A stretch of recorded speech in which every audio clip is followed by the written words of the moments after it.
السلام عليكم ورحمة الله وبركاته، أهلا بكم في حلقة جديدة. النهاردة إن شاء الله حابب أتكلم عن طبيعة شغلنا هنا في ألمانيا. ناس كتير بتتسائل طبيعة شغلنا إيه هنا في ألمانيا، وإيه الفرق ما بين شغلنا في مصر وهنا في ألمانيا. إن شاء الله تابع الفيديو معايا للآخر، هتعرف كل حاجة وإيه الفروقات. هل يا ترى زي ما ناس كتير بتقول شغلنا هنا بس عبارة عن كير ولا لأ؟ تابع الفيديو معايا في الآخر ويلا بينا نبدأ.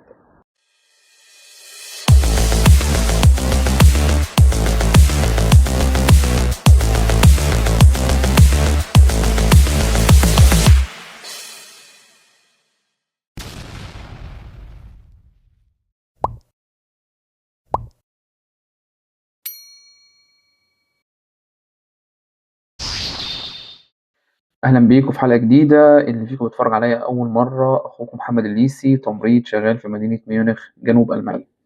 أول حاجة كل سنة وانتم طيبين، عيد أضحى مبارك عليكم جميعا يا رب، وإن شاء الله ربنا يوفق كل واحد ويحقق كل اللي بيتمناه. ويلا بينا نخش على موضوع الحلقة.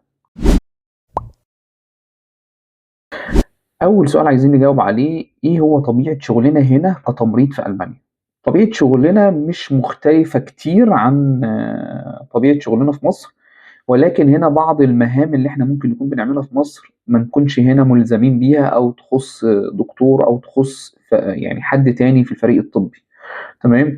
طيب، أول حاجة شغلنا هنا كتمريض، إحنا كتمريض بُص، فترة المعادلة أنت المفروض إن أنت بتبقى أصلًا مساعد تمريض، يعني أنت مجرد إن أنت بتساعد الناس، تشوفهم بيشتغلوا إزاي، بتعمل معاهم بعض المهام، لكن ما بتبقاش موكّل بصفة رسمية إن أنت تستلم حالات وتتعامل بشكل كامل مع الحالة. فده في فترة المعادلة. أنا هاكلمك على الفترة بعد المعادلة، إن أنت خلاص بقيت تمريض وربنا كرمك بالمعادلة والدنيا تمام. فأنت طبيعة شغلك عادي جدًا، أنت لو في رعاية ففي مهام خاصة بالرعاية، لو في دور في مهام خاصة بالدور، تمام كده؟ لو في الطوارئ نفس الكلام، أو العمليات. إحنا كرعاية مثلًا عندك ممكن وارد يكون عندك حالات مثلًا مش بتتحرك، فأكيد بتساعدها في إنها تتحرك، بتساعدها في الcare، بتساعدها في إنها مثلًا تاكل، الكلام ده كله. ودي طبيعة شغل أصلًا إحنا متعودين على كده في مصر، يعني ده طبيعي الشغل في الرعاية، تمام. لإن ده مريض محتاج لرعاية بشكل ما، مش زيه زي الإنسان الطبيعي اللي هو يقدر يخدم نفسه بشكل كامل. إحنا الفكرة إن في هنا concept بنمشي بيه، تمام، اللي هو مفهوم إن المريض المفروض يعمل كل حاجة بنفسه على قد ما يقدر، تمام. يعني المريض مثلًا أنت لو بتساعده مثلًا في الcare، فأنت لأ، بتخلّيه يقول له مثلًا شوف أنت تقدر تعمل إيه لوحدك وأنا هاساعدك في الباقي. لكن الموضوع مش إن أنت يالّا هوب تِك وخلاص، المريض عشان مثلًا نايم في السرير أو عنده بعض المشاكل في الحركة أو الكلام ده كلّه، فإن أنت مطالب إنّك تعمل كل حاجة من الA to Z. لأ بالعكس خالص، أنت بتخلّي المريض يحاول يقدر اللي هو يعمل اللي هو بيقدر يعمله، وأنت بتكمّل الحاجات اللي هو مش هيقدر يعملها بنَفْسه، تمام. طبعًا الconcept ده عندنا في مصر مش موجود تقريبًا تمام. طيب، ولكن دي أهم النقاط، لإن ناس كتير بتتكلم عن موضوع شغلنا وطبيعة شغلنا هنا في ألمانيا، وأنا هاتطرق يعني شوية وهاتكلم عن حتة هل يا ترى فعلًا زي ما ناس كتير بتقول شغلنا كِير فقط لا غير؟ هنيجي للنقطة دي إن شاء الله. طيب، بعد كده حابب أتكلم عن إيه فرق شغلنا هنا في ألمانيا عن مصر. طبعًا في بعض المهام إحنا في مصر كنا بنعملها إحنا مش مطالبين بيها هنا، يعني مثلًا يعني أقل حاجة تركيب الكانولا هو أصلًا هنا من مهام الطبيب. يعني الدكتور هنا هو اللي بيتحمل مسؤولية إن هو يركب إيه، كانولا والكلام ده كله. تمام. برضه في بعض الأحيان ممكن هو الدكتور يكون مطالب بسحب التحاليل. أنت مثلًا لو في تحاليل بتسحبها من المريض، ومثلًا خدت لك try في التانية مثلًا ولأ خلاص مش عارف أسحب، فالدكتور بييجي يسحبها له. أنت أصلًا دي ممكن تعملها كده، يعني في أماكن ممكن بتوكّل ده للتمريض، وفي أماكن تانية لأ، الدكاترة هي اللي هتسحب ده، أو ده روتين ليها يعني، تمام. آآ بعد كده برضه من ضمن الحاجات المختلفة في الشغل، إن مثلًا الدكتور هو اللي بيعلّق الدم، الدكتور مثلًا هو اللي بيعلّق قلب يومين. أنت مش مطالب إنك تعلّق الكلام ده، وبيتابعه. ييجي أنت بقى ماشي، واقف، هو بييجي من فترة للتانية يبُص عليه. بس طبعًا أنت يعني أكيد بتتابع معاه، يعني الموضوع مش كده، مش هنرميها خالص يعني.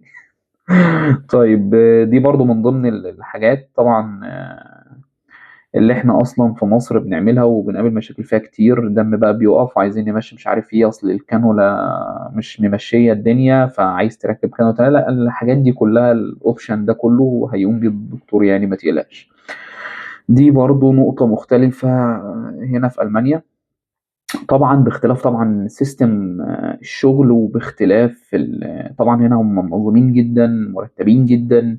يعني حتّة كويسة فيهم برضه بتعجبني فيهم إن هو لو حد غلط بيقول أنا غلطت، يعني مثلًا لو حصل موقفٍ ما مثلًا دكتور مثلًا كان بيركّب في مرّة CVB وكان تقريبًا ما كانش مجهّز حاجته كلّها مرّة واحدة، فاضطر بعد ما بدأ إن هو يقف ويروح يجيب بقية الحاجة يعني ويتعقّم من جديد عشان يركّب CV، فده طبعًا خَد مننا وقت شوية، فاللي هو اعتذر في الآخر ليّا ولزمايلي إن هو أخّرنا وإن إحنا وقفنا كتير، إن هو ما كانش مُرتّب بالشكل الكافي وإن هو كان في حاجات ناقصة، كان المفروض يحضّر كويس. فدي الصراحة حاجة كويسة جدًا بتعجبني فيهم هنا جدًا يعني الصراحة. إيه تاني مثلًا، طبعًا هم هنا ليهم طريقة في شغلهم برضه ممكن يكونوا مختلفين عننا في بعض الحاجات، يعني مش لازمًا طبعًا إحنا في مصر عامةً كل شيخ وليه طريقة يعني، وده معروف عندنا في التمريض إن كل واحد بيبقى ليه تكنيك معيّن في شغله أو الفنيات اللي إحنا بنعملها دي، هنا برضه ليهم بعض الفنيات مختلفة، وبالأخص الحاجة اللي برضه لفتت نظري جامد هنا، إن هُم بيهتموا جدًا بتكنيك إن هُم يحرّكوا المريض. وإن هو إزاي يخلّي باله من ضهره ومن جسمه، إن هو ما يبقاش وقفة غلط، وهو مثلًا يساعد المريض إن هو يقعد أو يقوّم المريض من السرير أو الكلام ده كلّه، لأ هُم هنا بيتبعوا التكنيك فعلًا كما قال الكتاب، وده حاجة بتميزهم برضه جدًا، جدًا، جدًا. ده تقريبًا بعض النقاط اللي أنا شايفها، طبعًا ممكن يكون في فروقات أو في حاجات تانية، بس ده يعني اللي حاضر في دماغي دلوقتي، ما أظنش إن في حاجة مهمة تانية ممكن أقولها يعني. بعد كده نتطرق لنقطة بقى الإيه، الشائعة أو السؤال الأهم، هل يا ترى إحنا شغلنا هنا في ألمانيا عبارة عن care فقط لا غير؟ فالكلام ده صحيح والّا لأ؟ فطبعًا الكلام ده ليس له أساس من الصحة، يعني إحنا شغلنا هنا مش care ولا حاجة ولا الكلام ده كلّه، ما كناش جينا هنا أصلًا. ولكن ممكن يكون شغلك عبارة عن care في مكان واحد بس، دار المسنين، يعني أنت لو جاي من مصر على شغل دار مسنين، فأنت فعلًا شغلتك هنا الشاغلة إنك هتعمل care وتدّي المريض أصلًا بيبقى يعني العلاج بتاعه عبارة عن إقراص بقى أيًا يكن هو بياخد إيه بالضبط يعني، فكلّه أصلًا علاج عن طريق الفم ولا بقى IV ولا IM ولا الكلام ده خالص، هو كلّه إقراص والمريض مثلًا مش بيقدر يتحرك كتير، عنده مشاكل في الحركة أو أيًا يكن الدنيا ماشية معاه إزاي، على حسب حالة كل مريض طبعًا، ولكن طبعًا هتساعده في الcare وده هيبقى شبه إن هو مهامك الرئيسية إن أنت بتعمل care فقط لا غير. ولكن في بعض دار المسنين بيبقى فيها مساعدين تمريض، وده مساعدين التمريض أكيد يعني تساعد معاك في الموضوع ده، الموضوع مش كده يعني، بس ده المكان الوحيد فعلًا اللي شغله قايم على الكيل.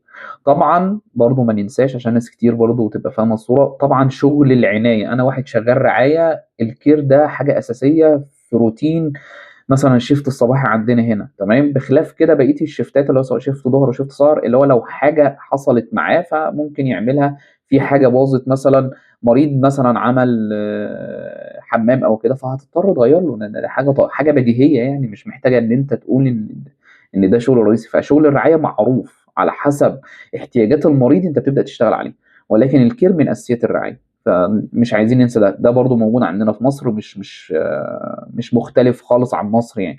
طبعًا في طبعًا الرعاية المركزة ليها مجالات كتير، وطبعًا أعلاهم رعاية القلب المفتوح. حالات القلب المفتوح ما فيهاش الكلام ده، لأن المريض بيطلع لك فريش أنت ما بتحركوش أساسًا، وبيقعد معاك ملاحظة، تاني يوم بيتمشى مش عارف الدنيا بتبقى معاك كويسة يعني. فهي نفس السيستم تقريبًا بتاع مصر موجود هنا بالنسبة لشغل الرعايات، ما فيهوش الفرق الشاسع بخلاف النقط اللي أنا ذكرتها، اللي هو إن الدكتور بيتحمّل مسؤولية مثلًا اللي هو تركيب الكانولات أو قدّامه الكلام ده موجود في أي مكان، سواء المريض في دور، في رعاية، أيًا يكن، فدي من مهام الطبيب. وده كان كل اللي يخُص موضوع طبيعة شغلنا هنا في ألمانيا، أتمنى إن أنتم تستفادوا، وإن شاء الله أشوفكم في حلقة جديدة، واللي فيكم حابب يسأل عن أي استفسار يكتب لي في الكومنتات، بارُد على كل الكومنتات. واشوفكم في حلقة جديدة ان شاء الله، ولو لسه ما اشتركتوش في القناة اشتركوا في القناة وفعلوا زر الجرس عشان يوصلكم كل فيديو جديد، وما تنسوناش من اللايكات، واشوفكم في حلقة جديدة، وكل سنة وانتم طيبين، والسلام عليكم ورحمة الله وبركاته.